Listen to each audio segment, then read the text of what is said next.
Hand over the child, now.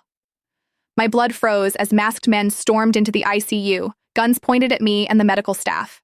My newborn son squirmed in my arms, his tiny face scrunched up against my chest. I clutched him tighter, my body curling protectively around his fragile form. I said, hand him over. One of the men stepped forward, his voice muffled behind a black balaclava. Please, I begged, tears streaming down my face. He's just a baby. The sharp sting of a slap cut my words short. My head snapped sideways, vision blurring as rough hands tore my son from my grasp. I lunged forward desperately, my hospital gown tangling around my legs. No, please, give him back to me.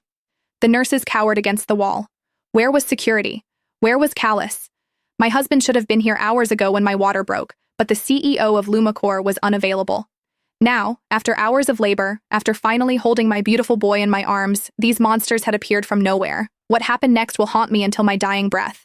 One of the men laid my son on the bed and grabbed a pillow. My scream tore through the room as he pressed it over my baby's face. My baby's tiny limbs flailed against the white cotton, his movements growing weaker until they stopped.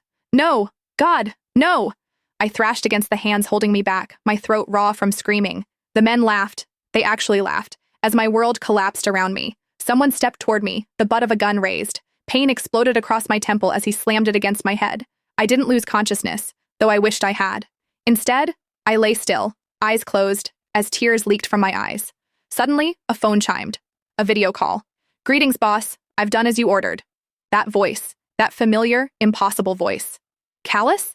The man moved the phone, presumably showing the horrific scene. Excellent work. My husband's cool, controlled tone sliced through me like a blade. And Donna? She's unconscious. Perfect.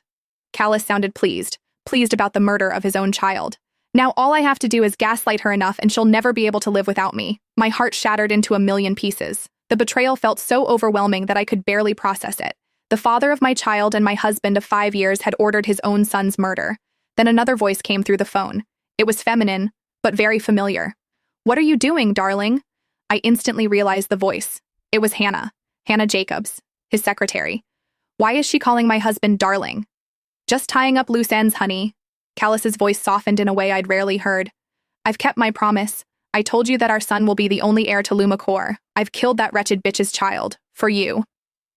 Our son? They had a child together? The room spun around me as I fought to remain still and to keep my breathing shallow with my eyes closed. 5 years of marriage, and my husband was not only cheating, but had started another family with his secretary.